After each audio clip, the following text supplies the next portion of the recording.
ভাবুন আপনার জীবনের প্রতিটি বিশেষ মুহূর্ত যদি কখনোই ধরা না পড়তো, কোনো ছবি থাকতো না, কোনো ভিডিও থাকতো না, স্মৃতিগুলো কেবল মনে রাখার ওপর নির্ভর করত। কিন্তু ক্যামেরার আবিষ্কার আমাদের সেই সীমাবদ্ধতা দূর করেছে, বদলে দিয়েছে স্মৃতি সংরক্ষণের ধরন। ক্যামেরার ইতিহাস হাজার বছর পেছনে ফিরে যায়। 1000 খ্রিস্টাব্দে মুসলিম বিজ্ঞানী ইবনে আল হাইথাম ক্যামেরা অবস্কুরা আবিষ্কার করেন। এটি ছিল একটি বাক্স যার ভেতর দিয়ে আলো প্রবেশ করে উল্টো ছবি তৈরি করত।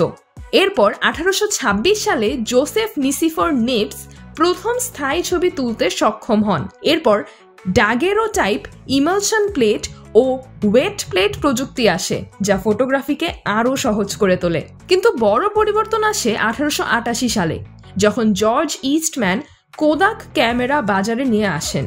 তখনই সাধারণ মানুষের জন্য ক্যামেরা সহজলভ্য হয়। 1948 সালে পোলারয়েড ক্যামেরা আসে, যা 1 মিনিটেরও কম সময়ে ছবি ডেভেলপ করতে পারত। এরপর আসে ডিজিটাল বিপ্লব। 1991 সালে কোদাক প্রথম ডিজিটাল ক্যামেরা বাজারে আনে। এরপর দ্রুত পরিবর্তন ঘটে এবং এখন স্মার্টফোনেই আমরা ডিএসএলআর মানের ছবি তুলতে পারি। কিন্তু ক্যামেরার ভবিষ্যৎ কি? হয়তো সামনে এআই ক্যামেরা বা চোখের ভেতর বিল্ট ইন ক্যামেরা চলে আসবে। ক্যামেরা শুধু একটা যন্ত্র নয়, এটি আমাদের গল্প বলে, ইতিহাস ধরে রাখে, স্মৃতিকে জীবিত রাখে। তাহলে বলুন, ক্যামেরা ছাড়া জীবন কি কল্পনা করা সম্ভব?